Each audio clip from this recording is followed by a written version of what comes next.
고급지다. 음악까지 고급지다. 안녕하세요. 고급진 음악으로 시작하는 보급화학 월요일 오후 시간에도 돌아왔습니다. 어떻습니까? 고급화학 할만하십니까?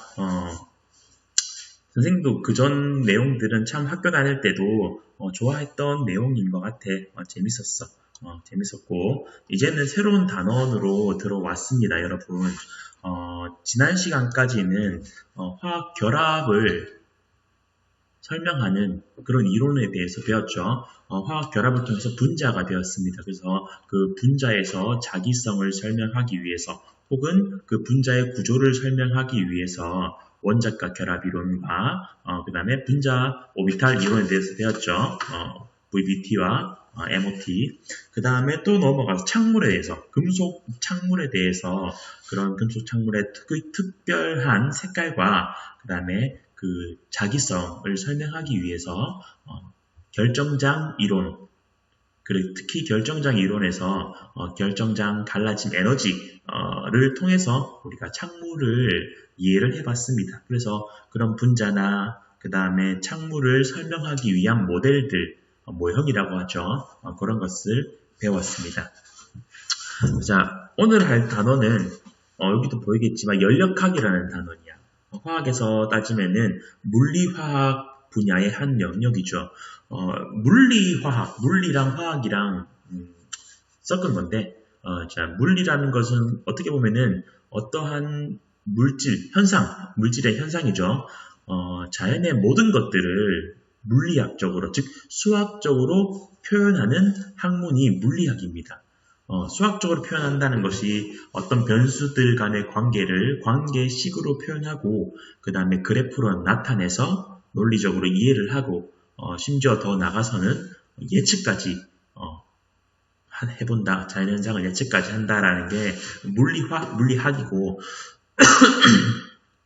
물리화학이라는 부분은 자연현상 중에서 물질의 변화를 조금 더 특별히 보는 거죠. 물질의 변화를 수학적으로 표현을 해서 예측하고 이해를 하는 학문이 바로 물리화학입니다. 그 물리학에서 열역학이라는 단원이 있습니다. 어떤 열을 동반한 어떤 물질의 운동과 에너지를 열 에너지 측면으로 탐구하는 것이 열역학이고, 열역학에서 화학적인 부분을 조금 더 보자면은 우리는 그것을 열화학이라고 합니다. 열화학. 그래서 화학 변화에서 에너지 변화를 통해서 어떤 것들이 안정한 물질이고 화학 변화를 할 때 온도 변화가 어떻게 일어나는지, 더 나아가서 화학 변화가 일어나는지 일어나지 않는지를 에너지 측면에서 바라보는 것이 바로 열역학, 그 중에서 열화학이라고 합니다. 그래서 제목, 우리 교과서에는 열역학, 물질 변화와 에너지라는 단원입니다. 물질 변화와 에너지고, 그게 이제 조금 더 큰 개념으로 보면은 열역학에 들어가고, 오늘은 그 서러운 부분을 조금만 짚어보도록 하겠습니다. 자, 그 PPT 장수를 보면은 지금까지 했던 것 중에서 가장 짧은 내용이었던 것 같아요. 그래서 오늘은 뭐 그렇게 많은 내용이 있진 않지만 우리가 수학적으로 무언가를 해보는 그런 과제가 있기 때문에 우리가 조금, 나는 개인적으로 어려웠어. 물리화학이라는 단원을 우리 대학에서 시험 칠 때 시험 과제가 이거였어. 어떤 식을 주어진단 말이야. 이 식의 나오게 되는 과정을 증명하시오라고 했어. 증명하시오. 보통 어려운 것들은 그 증명하는데 A4용지 뭐 3장 분량이 돼서 막 그 과정을 다 외워야 됐어. 근데 수학을 잘한다면은 그 과정을 이해를 해서 썼을 텐데, 선생님은 수학을 잘 못했어요. 고등학교 때 수능 수학이 38점이었으면 말 다 했죠. 물론 그때는 수학이 뭐 80점 만점이었죠. 아무튼 그런 과정을 이해를 못하고 그냥 막 냅다 다 외웠어. 미분하고 적분하고 왜 미분 적분을 해야 되는지도 모르고 막 미분 적분을 외웠다는 말이죠. 뭐 그래도 잘했어. 결국 1등이었어 나는. 근데 그 과정을 조금만 이해를 했으면은 좀 좋았을 텐데 하는 항상 아쉬움이 있었어. 그래서 너희는 그런 나처럼 그런 막 모든 과정을 뭐 기계적으로 외우지 않도록 선생님 조금 도움을 주려고 이 수업을 준비했으니까 잘 따라와 주길 바라고. 사실 난 수학에서 적분이 뭔지는 알고 있었어. 적분이 뭔지는 알고 있었는데 그 적분의 개념을 화학으로 이렇게 가져오는 게 조금 힘들었었거든. 근데 너희는 아마 잘 따라올 거라고 생각이 됩니다. 그러면은 본격적으로 한번 진행을 해 보겠습니다. 자, 일단 지난 시간의 과제부터 우리가 한번 해결을 해봅시다. 뭐 지난 시간 그거였죠. 코발트에 CN이 6개 달려있는 거, 물이 6개 달려있는 거에서 결정장 갈라짐 에너지가 조금 많이 크다고 했습니다. 사실은 선생님이 그 내용을 가져와 봤어. 요거는 사실 대학교 일반화학 책에서 선생님이 보고 문제를 만들었단 말이야. 선생님 사실은 이 수업 준비하기 위해서 고급화학 책만 보는 것이 아니고 일반화학 책도 보고 심지어는 대학교 2, 3학년 과정의 무기화학 책도 참고를 합니다. 너희 수업을 위해서 선생님이 많은 노력을 하고 있으니까 너희도 조금 과제할 때 신경을 써줬으면 좋겠습니다. 자, 뭐냐면 여기 한번 봅시다. 자, 크로뮴입니다. 크로뮴. 요게 2번 문제였어. 2번 문제에서 크로뮴의 리간드가 OH2, OH가 아닙니다. OH2, 물이죠. H2O, 물, 암민, CN으로 바뀔 때, 자, CFSE, 크리스탈 필드 세퍼레이트 에너지, 세퍼레이션 에너지, 결정장 갈라짐 에너지인데, 요렇게 커진다, 맞죠? 강한 장으로 갔을 때, 결정장 에너지가 커진다. 근데 요거 보면 람다잖아, 파장. 파장과 에너지는 얘들아, 무슨 관계야? 파장과 에너지는 서로 반비례죠. 이게 커질 때 파장은 오히려 짧아진다. 우리가 2번에서 확인했었던 것입니다. 맞죠? 그러고 나서 오른쪽을 봤어. 오른쪽을 보니까 금속이 코발트로 바뀌어 있었어.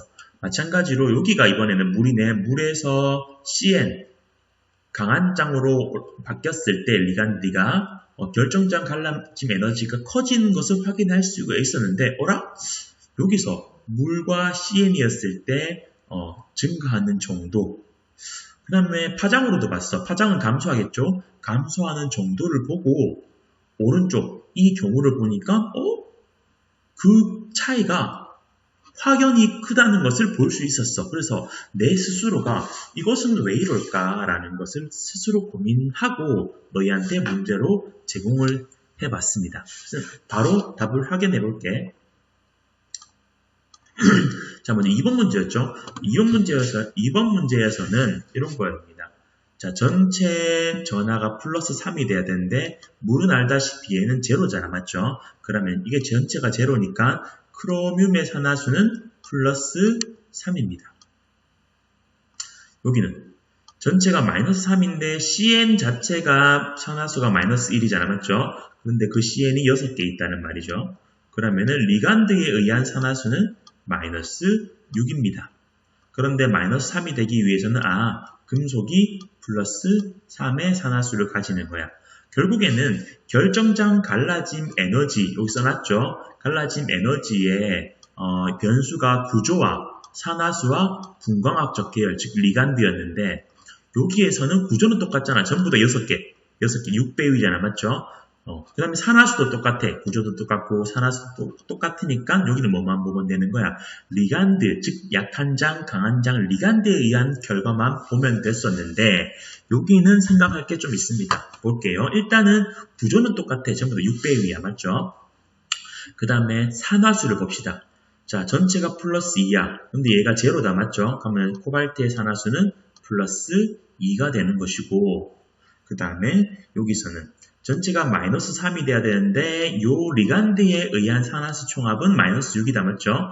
그렇다면은 얘는 플러스 3이라는 겁니다. 우리는 지금까지는 리간드에 의한 약한 장이냐 강한 장이냐 리간드에 의한 결정장 갈라짐 에너지 CFSE를 봤는데 여기서는 추가적으로 어떤 영향도 있다? 금속의 산화수에 대한 영향도 있다라고 나와 있습니다. 그래서 우리 책에 보면은 산화수가 높을수록 분광학적 계열, 즉 결정장 갈라짐 에너지 정도가 크다라고 표시되어 있습니다. 그래서 요 두 가지 경우에서는 리간드뿐만이 아니라 금속의 산화수에 의한 영향이 결정장 갈라짐 에너지에 더 영향을 주었다. 이렇게 서술해 주시면 됩니다. 잘 이해되셨죠? 책에도 나와 있는 내용이니까 그렇게 확인하시고 가시면 됩니다. 자, 넘어가 봅시다. 자, 오늘 할 단원 제목이 물질 변화와 에너지. 에너지를 통해서 물질 변화를 알아본다. 열역학.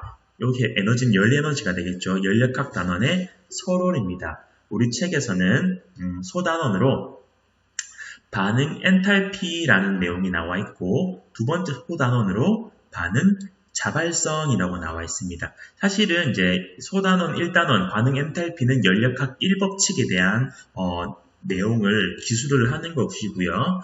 반응의 자발성이라는 것은 열역학 2법칙에 대한 설명을 기술을 하는 단원입니다. 여러분 시간이 되신다면은 잠시 일시 정지를 하시고 열역학 1법칙이 뭔지, 그 다음에 열역학 2법칙이 무엇인지 한번 네이버나 구글을 통해서 한번 보고 오시는 게 좋을 것 같습니다.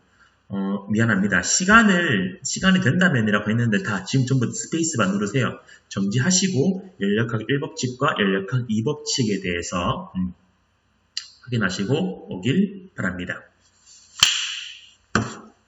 확인했나요? 했다고 믿고 가봅시다.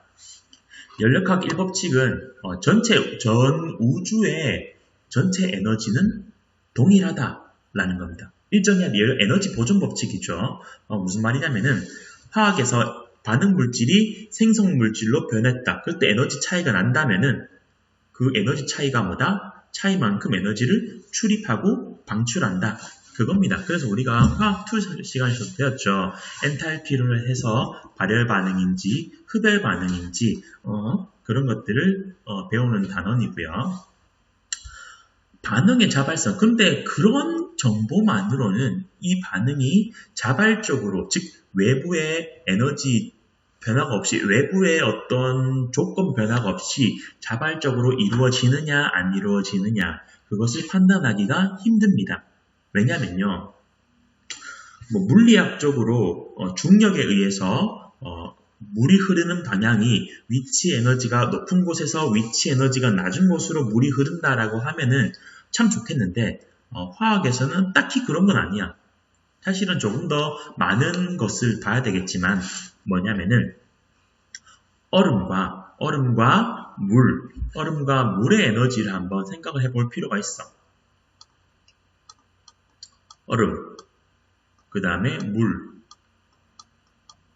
워터죠, 액체. 에너지 측면으로 그랬습니다. 물보다 얼음의 에너지가 더 낮잖아, 맞죠? 그러면은 그냥 에너지 측면으로 봐서는 이렇게 가야 돼. 물이 얼음으로 얼어버려야 돼. 심지어 상온에서도 물이 얼어버려야 되고 여름에도 물이 얼어버려야 돼. 근데 그런 일은 일어나지 않죠. 즉 물이 얼음으로 응고 변화는 언제만 자발적으로 일어나는 것을 알 수 있어? 그렇지. 온도가 0도씨보다 낮을 때만 자발적으로 일어나고, 오히려 상온에서는 그 반대 과정이 자발적으로 일어난다라는 것을 우리가 이해를 해줄 수가 있습니다. 그래서 그 반응의 자발성을 체크하기 위해서는 우리는 이러한 개념을 더 추가적으로 알아야 된다는 것입니다. 그래서 우리는 화학 반응의 에너지 변화, 그 다음에 화학 반응의 자발성을 이번 단어를 통해서 알아보도록 하겠습니다. 우리가 사실은 궁극적으로 하려는 것은 이것입니다. 깁스 자유 에너지를 통해서 화학 변화의 자발성을 알아보겠는데, 그 깁스 자유 에너지를 공부하기 위해서는 요 내용이 쭉 들어가줘야 돼.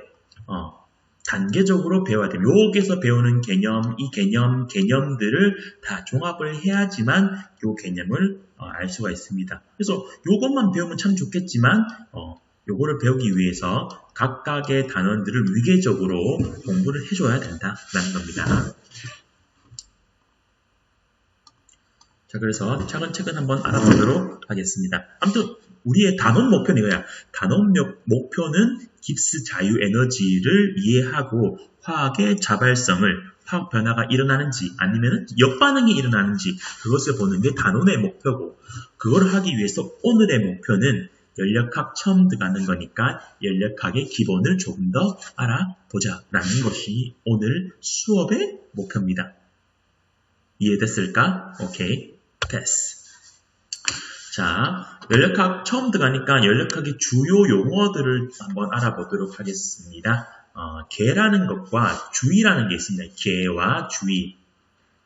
계는 영어로 시스템이라고 합니다. 그래서 계라는 것이 뭐냐면은 관찰자가 관찰하는 것. 화학으로 따지면은 예를 들어 앙금 생성 반응이라고 칩시다. 앙금 생성 반응이라고 치면은 이런 거죠. 우리가 지난 마로니에죠. 마로니에를 통해서 부스 활동을 통해서 했던 금빛 비, 금빛 샤워라고 하면 안 되면 골든 레인이라고 했다가 개망신 당할 뻔했다 맞죠? 기억나시나?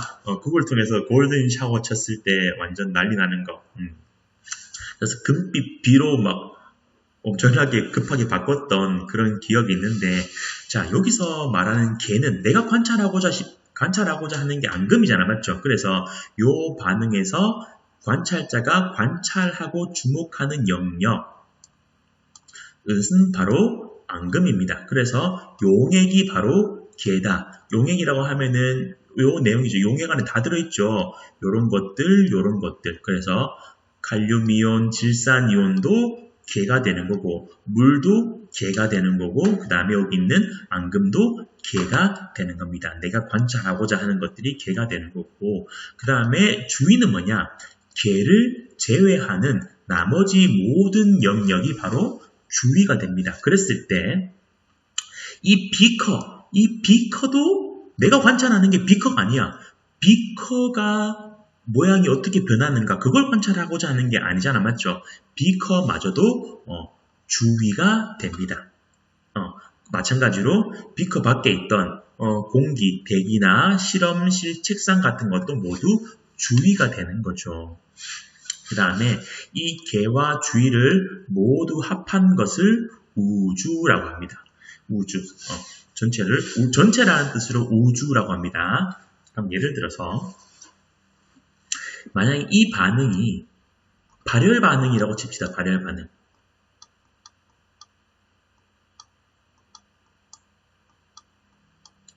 발열 반응이 뭐냐면은 이 물질이 반응물이었을 때 에너지, 그 다음에 생성물의 에너지 이렇게 됩니다. 그래서 반응물, 생성물 바뀔 때 에너지가 감소한다는 거야. 계의 에너지가 감소한다. 그러면은 연력학 1법칙 공부했죠? 전체 우주의 에너지는 일정해야 된다. 그러면 계의 에너지가 감소한다는 것은 주위는 그만큼 에너지가 증가한다는 거죠. 맞죠? 그러면 어떻게 해야 되냐? 주위의 에너지가 증가한다. 발열 반응이다. 그래서 열을 발생하니까 주위에 있는 비커의 온도도 높아지고요. 이 주위의 에너지 온도도 다 높아진다. 이런 것들이 연력학 1법칙의 한 부분이라고 할 수 있습니다. 그래서 조금 정성적으로 배웠던 그냥 온도가 높아진다라고 배웠던 것들을 고급 화학에서는 조금 더 온도가 높아지면은 얼만큼 높아질까? 이런 것들을 이제 고급 화학에서 하게 되는 거죠. 아무튼 계라는 것과 주의라는 것, 이런 것들의 단어 종류를 조금 알아두길 바라고요. 그 다음에 계는 어떤 것이 있느냐? 보다시피 열린 계, 닫힌 계, 고립계가 있습니다. 그림으로 설명을 할게요. 자, 여기에 액체가 있는데 뚜껑을 열어놨습니다. 가열을 해. 가열을 하면은 열을 당연히 교환되죠. 그뿐만이 아니라 액체가 증발해서 날아가기도 합니다. 그래서 물질 자체도 주위랑 교환이 됩니다. 그런데 닫힌 계, 뚜껑을 닫았어. 뚜껑을 닫고 가열을 하면은 열은 교환은 되지만 액체 증기는 날아갈 수가 없는 거죠. 그래서 이 물질 자체는 주변이랑 교환되지 않는다. 이게 닫힌 계입니다. 그래서 정리를 하면은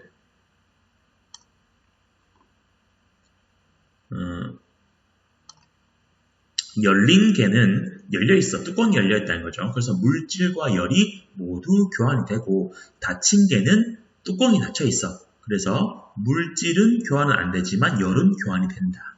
그 다음에 고립개는 열까지 교환 안 되는 거야. 사실 이 고립개를 완전한 고립개를 만들긴 힘들지만 우리가 비슷하게 만들어줄 수는 있어. 어떤 거냐면은 보온병. 보온병으로 단열을 시켜 놓는다면은 물도 안 날아가고 열도 외부로 출입이 안 되겠죠. 근데 보온병이 나중에 되면은 물이 좀 식긴 하잖아, 맞죠? 그래서 완벽한 단열은 아닌데 진짜 완벽한 단열을 만들 수가 있다면은 우리는 그것을 고립개라고 합니다. 됐습니까?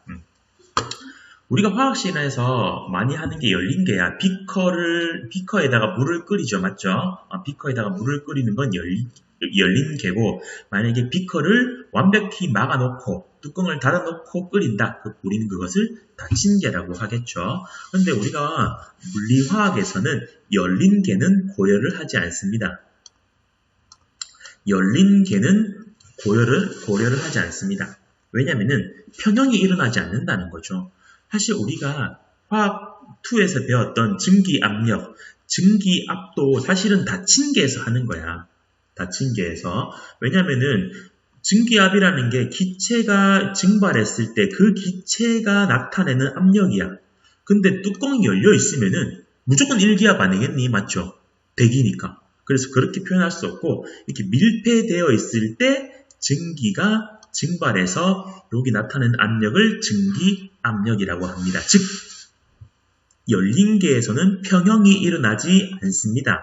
그래서 화학에서는 고려하지 않고 우리 물리화학에서는 평형이 일어날 수 있는 닫힌 개만을 혹은 고립개만을 고려한다라는 것을 좀 알아주길 바랍니다. 그래서 열린 개는 화학에서 고려하지 않는다. 그래서 우리가 지금부터 눈여겨볼 거는 닫힌 개와 고립개라는 것을 보고 넘어가 주시면 됩니다.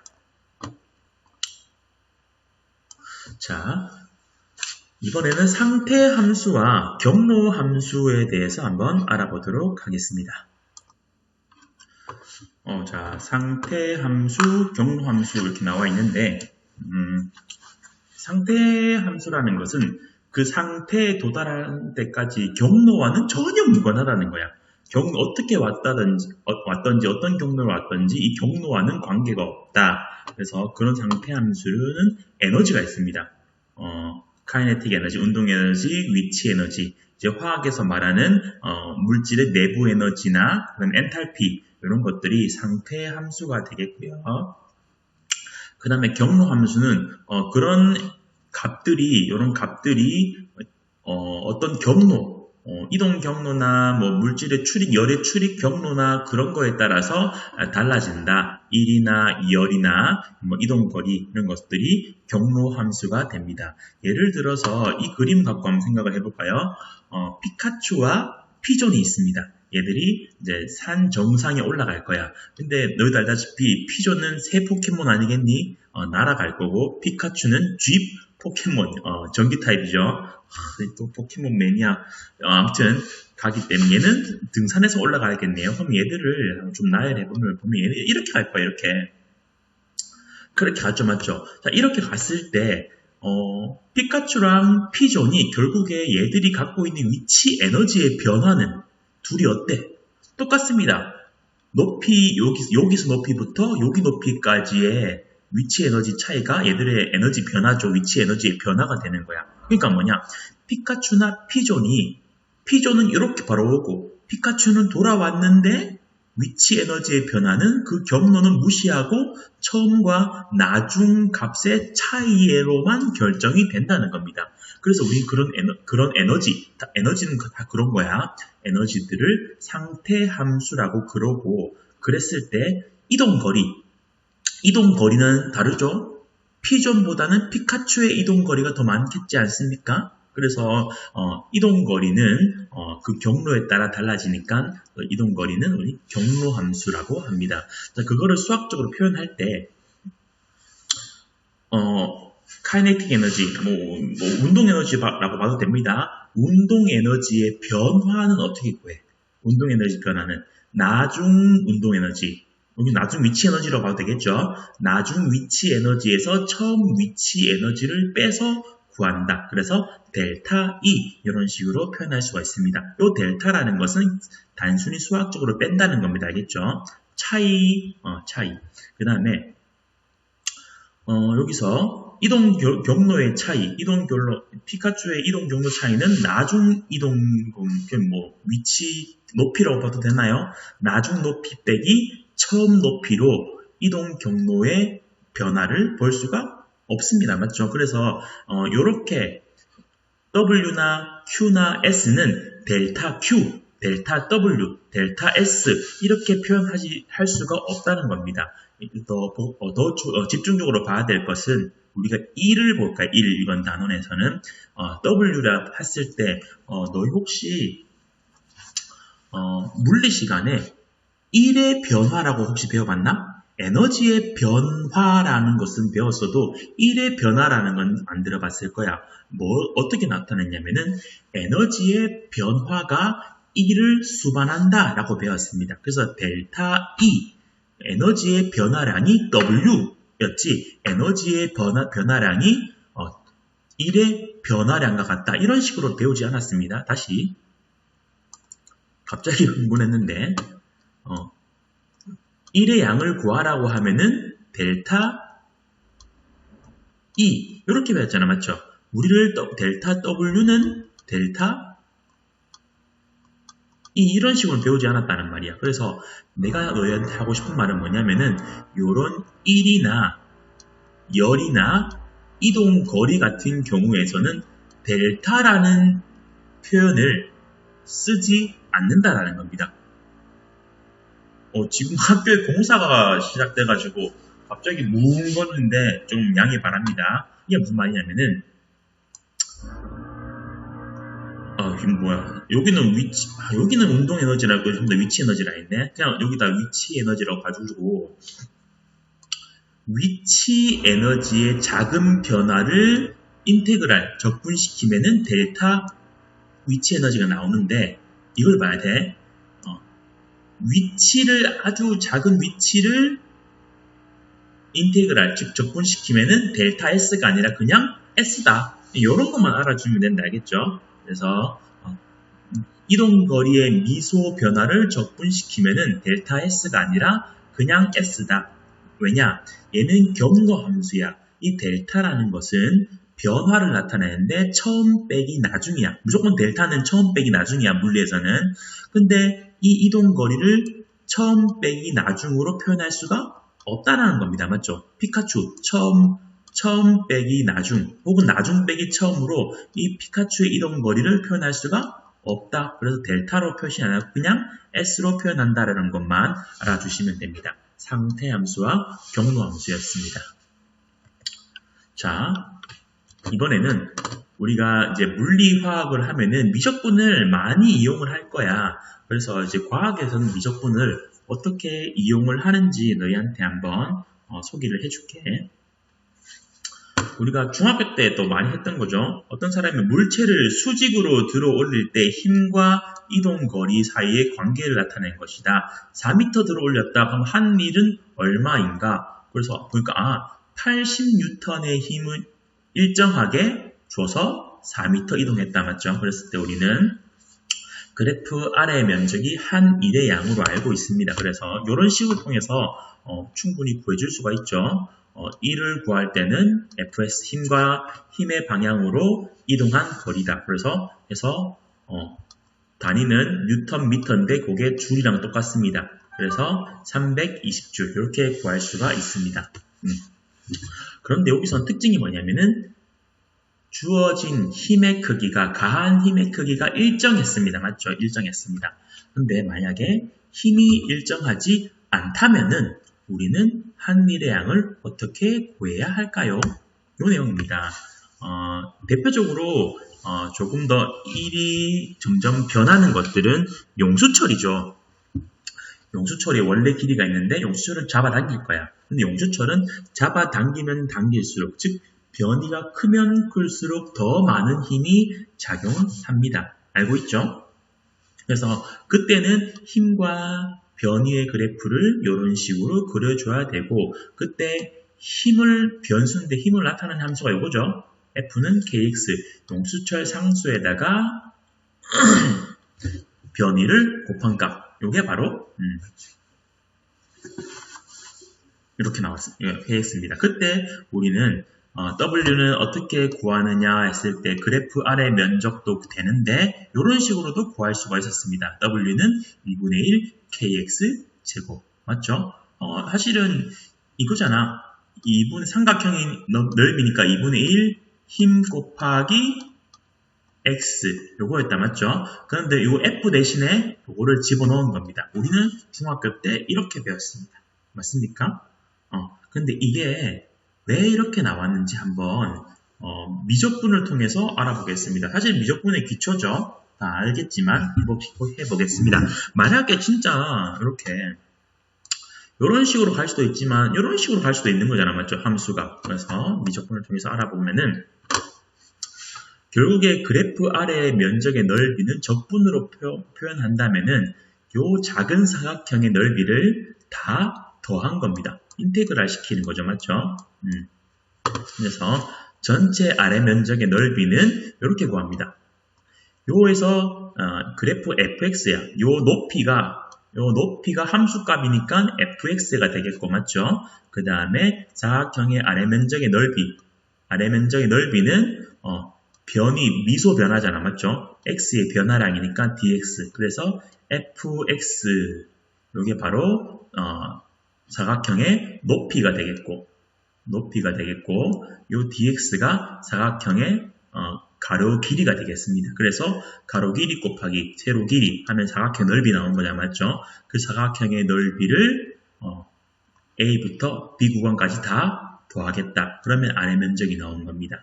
다시 fx는 이 사각형의 높이가 되는 것이고 dx는 사각형의 가로 길이가 된다. 이해되셨죠? 그 다음에 인테그랄 시켰다. 그렇게 되면은 이 값이 나온 거죠. 그럼 다시 봅시다. 자, 그런데 우리 물리학이나 화학에서는 이런 식으로 접근을 해서 오개념이 생길 수가 있어. 이게 뭐냐면은 다시 볼게. 자, W는 fs다. 맞죠? 1. 근데 여기서는 f가 일정하지 않고 변수잖아. 맞죠? 그렇게 해서 변수기 때문에 이 변수에 대한 함수를 이렇게 제시를 해야 된다고. 맞죠? 힘은 용수철 상수 곱하기 변이다. fx를 했어.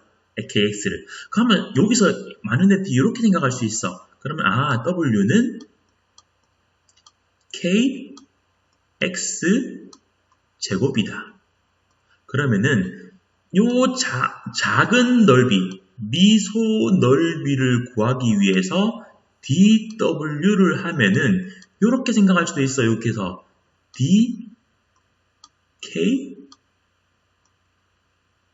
dkx 제곱이다.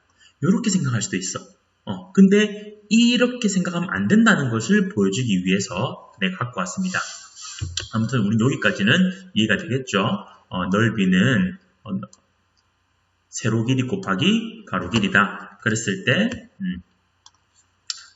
각각의 작은 사각형의 넓이 dw를 구하기 위해서는 이렇게 구해야 됩니다. 바로 이런 식으로 쓰기보다는 이런 식으로 나왔죠? kx가 세로, dx가 가로. 맞죠? 함수값이니까 세로, dx는 가로. 이렇게 해서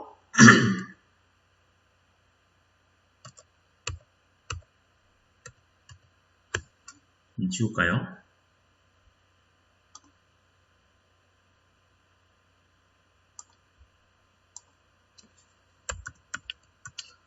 자, 한 개의 dw를 갖고 오면은 요게 전체 넓이가 dw다. 맞죠? 그랬을 때 높이는 kx, 가로는 dx. 이렇게 했기 때문에 dw를 인테그랄 시킨다. 다 더한다. 맞죠? 다 더했을 때는 세로 곱하기 가로를 인테그랄 시켜야 됩니다. 됐습니까? 그렇게 됐을 때 요 k가 앞으로 나가게 돼서 이런 식으로 구해줘야 됩니다. 아까 전에 했던 것처럼 여기서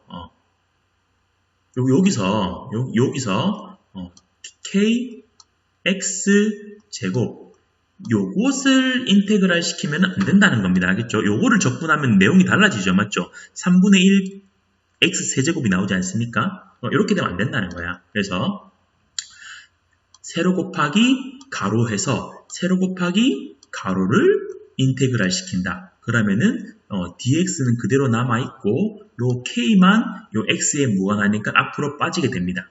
요 과정이 이해되십니까? 요 과정이 이해되셔야 됩니다. 요 가로, 세로, 가로. 요 과정이 이해를 되셔야 됩니다. 그래서 이렇게 나와서 요것을 적분하게 되면은 요거는 앞에 아무것도 없으니까 1이죠. 상수니까 w로 나오는 거고 요것을 적분하면은 x를 적분하면은 2분의 1 x제곱 맞죠? 그래서 이거를 처음에 변이 0이고 x까지 늘려줬으니까 s다. 이걸 풀어주면은 요 값이 나오게 됩니다. 이해가 되셨습니까? 이제 요거는 이제 물리학적인 거잖아. 맞죠? 물리. 이제 이거를 화학으로 좀 가져와 볼게요.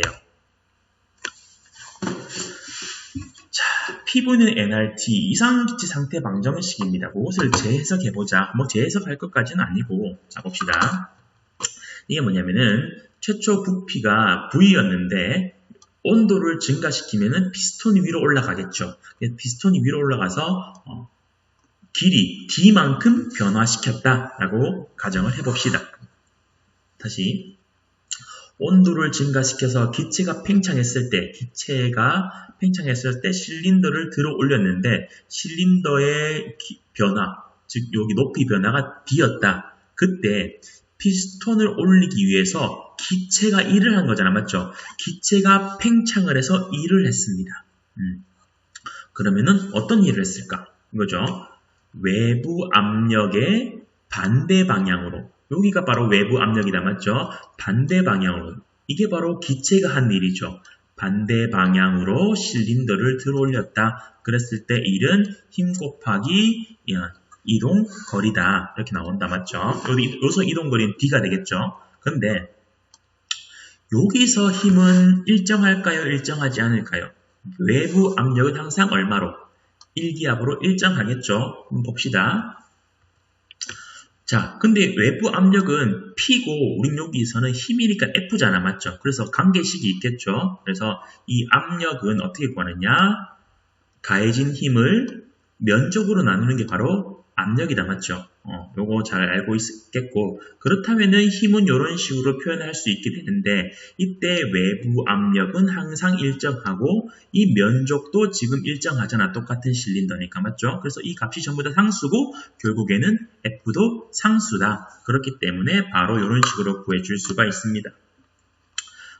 그냥 바로 우리가 W는 Fs 상수니까 인테그랄 따로 할 필요 없다. 맞죠? 그래서 이렇게 구할 수 있는데 여기서 F 대신에 이런 식으로 갖고 와봤습니다. 근데 여기 마이너스가 뭐냐? 기체가 한 힘과 외부 압력의 힘은 서로 반대 방향이지 않니? 그래서 이 앞에 마이너스를 붙여주는 겁니다. 외부 압력과 반대 방향으로 힘이 작용했다. 그래서 F 대신에 PA 이거 가져왔고요. 그 다음에 여기서는 이동 거리가 D가 됩니다. 맞죠? 그래서 이렇게 가져와 봤습니다. 갖고 와보니까 요거 봐봐. 단면적에다가 길이를 곱했어. 즉 면적에다가 높이를 곱하면은 우리는 그것이 즉 부피가 되는 거죠. 그래서 이 식은 이런 식으로 바뀔 수가 있습니다. 그래서 기체가 한 일은 압력 곱하기 부피다. PV 즉 nRT. 우리가 맨날 공부했던 PV는 nRT, PV는 nRT에서 PV 값을 구했잖아. 맞죠? 근데 그 PV 값이 결국엔 뭐냐면은 1이야 1. 기체가 한 일이고 1은 에너지로 전환될 수 있잖아. 결국에는 이 PV라는 것은 에너지를 의미하는 에너지. 우리가 PV는 일정, 보일샤를 법칙하면서 PV는 일정이라고 했잖아. 결국에는 에너지가 일정하다는 거야. 에너지가 항상 일정해야 된다. 연력학 1법칙이죠. 맞죠? 우리는 연력학 1법칙을 가지고 항상 문제를 풀었다. 뭐 이런 식으로 생각을 해주셔도 됩니다. 그래서 PV는 nRT에서 PV는 에너지의 의미가 있구나라는 것을 알게 이걸 통해서 또 알게 됐네요. 또 우리가 압력이 일정할 때, 즉 실린더에서, 압력이 일정하다는 건 실린더이죠. 실린더에서 기체가 한 일을 구하기 위해서는 그 1이니까 PV 값을 구해주면 된다. 맞죠? 한 일은 에너지고 에너지는 PV로 계산될 수 있다. 단 외부 압력과 반대 방향으로 일을 하는 것이니까 마이너스를 붙여주라. 이런 내용입니다. 됐습니까? 그런데 이렇게 실린더에서 우리가 보지 않고 실린더가 아니라 이런 거였을 때 여기서는 실린더긴 한데 좀 다릅니다. 여기는 뚜껑을 막아놨으니까 압력이 점점 변하겠죠. 자, 그래서 아까 전처럼 여기서는 힘이 일정할 때, 여기서는 힘이 일정하지 않을 때 이겁니다. 자, 봅시다. 주사기의 부피, VI, 이니셜, 처음이란 거죠. 처음 부피가 VI인 이상기체가 있다. 이상기체. 근데 주사기 앞을 막고, 막았습니다. 결국에는 이거는 이제, 결국에 요거는, 아무튼 주사기 앞을 막고 피스톤을 당겨서 부피가 늘어났어. 그러면은 압력이 감소하겠죠? 그래서 이렇게 압력이 감소합니다. 맞습니까? 아까 전에는 실린더라서 압력이 일정했는데 여기서는 압력이 변하겠죠. 좋습니다. 이렇게 부피가 변했을 때 이상기체가 한 일은 얼마입니까? 라는 것을 너희들이 구해주면 됩니다. 단 여기서는 기체 온도는 일정하다. 우린 이것을 보고 바로 등온 팽창이라고 합니다. 온도만 일정하고 나머지 압력과 부피는 바뀌었잖아. 맞죠? 그래서 등온 팽창이라고 했을 때 이상기체가 한 일을 구해주시면 됩니다. 결국에는 PV의 아래 면적이 한 밀이지 않나. 맞죠? 그래서 요 PV, VI에서부터 VF까지의 아래 면적, 즉 피스톤 당겼을 때 VF가 되었을 때 한 일을 구해주면 되는데 여기서는 뭐다? P가 변수다. 그러면 이 변수 P에 대한 함수가 있을 거 아니야. 맞죠? 힌트는 이상기체야. 이상기체 항태 방정식으로 P를 함수를 구해준 다음에 요것들의 각각의 미소 변화를 다 합치게 된다면 사각형의 넓이를 다 합치게 된다면은 그게 바로 한 일이 될 것입니다. 됐습니까? 그래서 너희들이 이 과정을 증명하는 게 오늘 과제입니다. 됐습니까? 그래서 과제를 다시 한 번 더 정리해 줄게요. 아까 그 내용입니다. 처음 부피가 VI인 이상기체가 있는데 주사기 앞을 틀어막고 피스톤을 당겨서 VF가 되었다. 압력이 변하겠죠. 이때 이상기체가 한 일을 구하는 과정을 서술하고 증명하라는 거죠. 사진을 찍어서 올리면 됩니다. 경준아, 화질 좀 높이 좀 해줘. 사진이 하나도 안 보여. 다른 애들은 다 보이는데 경준이 네 것만. 그런데 아무튼 사진 고화질로 찍어주세요. 그 다음에 지금까지 많은 모형을 배웠습니다. 원자 모형을 배울 때 돌턴 원자 모형부터 해서 톰슨, 러더퍼드 해서 전자구름 모형까지 배웠고 그 다음에 분자를 할 때 VBT와 MOT를 배웠고 착물에서도 마찬가지로 VBT, 그 다음에 결정장이론, 리간드 장이론이 있습니다. 물론 리간드 장이론과 여기서 VBT는 배우지 않았지만 이거랑 똑같습니다. 각각의 모형으로 알 수 있는 내용을 간략히 정리하라. MOT 같은 거는 뭘 알 수 있었어? 산소 분자의 상자기성을 확인할 수가 있었고 VBT로는 그 분자의 구조에 대해서 알 수 있었다. 맞죠? 그런 것들을 정리하면서 모형이나 이론의 발전에 대해서 자신의 생각, 어떤 생각이라도 좋습니다. 이런 것들을 배우면서 다시 정리해보면서 어떤 것을 느낄 수가 있었는지 정리해서 올리는 것이 오늘 과제입니다. 그래서 오늘 과제 잘 해결해 주길 바랍니다. 자, 이번 시간부터는 계속 물리화학적인 내용을 할 거야. 식을 증명하고 유도하는 과정을 하기 때문에 사실 이 과정은 칠판 수업이 조금 더 어울릴 수가 있어. 다행히 우리가 또 개학을 한다, 그죠? 개학을 하기 때문에 조금 더 나을 겁니다. 그런 증명 과정을 PPT로 하려다 보니까 조금 내용이 어수선하고 산만한 경향이 없지 않아 있는데 조금만 더 기다렸다가 칠판 수업 하게 되면은 더 나은 내용을 정리할 수 있을 거라고 생각이 됩니다. 그래서 오늘은 여기까지 하고 남은 하루도 잘 보내길 바랍니다. 모두 고생하셨습니다. 안녕.